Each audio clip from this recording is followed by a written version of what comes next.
Hello, Bachcho. Let's read out the question. In the following questions, a statement of assertion A is followed by a statement of reason R. We have assertion glycinate ion is an unsymmetrical bidentate ligand. Reason glycinate ion is a conjugate base of glycine. We have four options. First option is both assertion and reason is true, but the reason is correct explanation of the assertion, then mark 1. If not, the reason is not correct explanation, then mark 2. If assertion is true but the reason is false, then mark 3. If both are incorrect, then mark 4. So let's talk about its key concept. इसमें जो की concept है वो हम ये पढ़ेंगे कि unsymmetrical bidentate ligands क्या होते हैं और कॉन्जुगेट बेसिस क्या होते हैं. Unsymmetrical bidentate ligands means that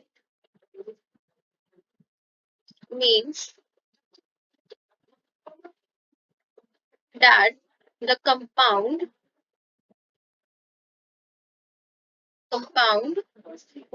having different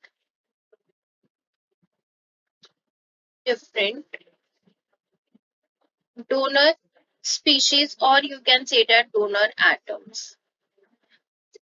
Bidentate ligands वो होते हैं जिसमें कंपाउंड के पास आपके दो डिफरेंट टाइप्स के एटम्स जो होते हैं उसके साथ ज्वाइन हो, वो आपके अनसिमेट्रिकल बाइडेंटेट लिगेंड्स कहलाते हैं.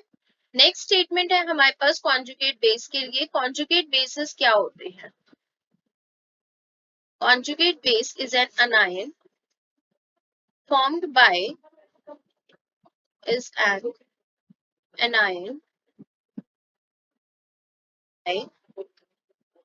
losing a hydrogen atom from an acid. Acid में से जब एक हाइड्रोजन एटम लूज होता है तो वो हमारे को एक एनायनिक फॉर्म देता है जिसको हम क्या बोलते हैं? कॉन्जुगेट बेस बोलते हैं. हमारे पास ग्लाइसिनेट आयन जो असर्शन जो बोल रहा है वो ये बोल रहा है कि glycinate ion unsymmetrical bidentate ligand होता है, मतलब कॉन्स्टिट्यूट करता है अपने अंदर, और glycinate ion is a conjugate base of glycine. So first of all हम यहाँ पे एक स्ट्रक्चर, इसके एग्जाम्पल की बात कर लेते हैं. इसमें जो हम एग्जाम्पल ले लेते हैं ग्लाइसिन का ही, H2N CH2 C double bond O OH. यहाँ पे ऑक्सीजन और नाइट्रोजन के पास क्या प्रेजेंट है? लोन पेयर्स प्रेजेंट है. जब ये अपना एक H पॉजिटिव रिलीज करेगा, ये जो H है ये क्या कर जाएगा? यहाँ से रिलीज हो जाएगा.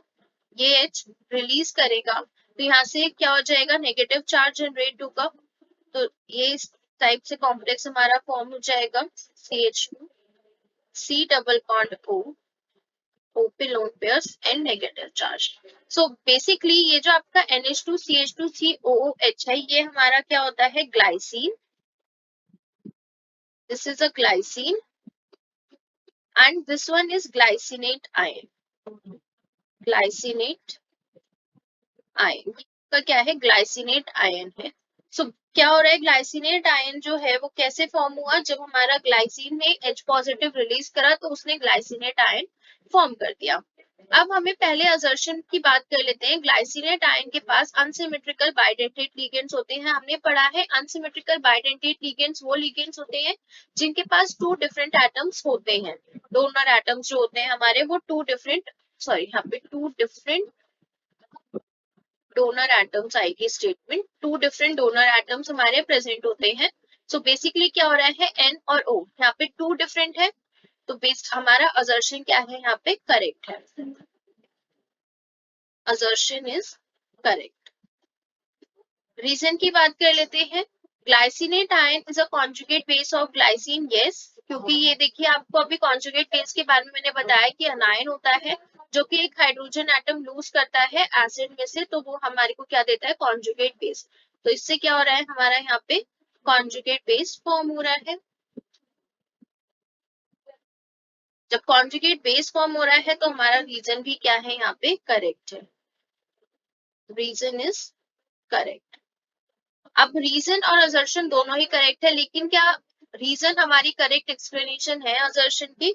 नो, ये हमें प्रॉपर एक्सप्लेन नहीं कर रहा है, जो कि करेक्ट स्टेट मतलब ये रीजन जो है वो एक्सप्लेन नहीं कर पा रहा असर्शन को प्रॉपरली।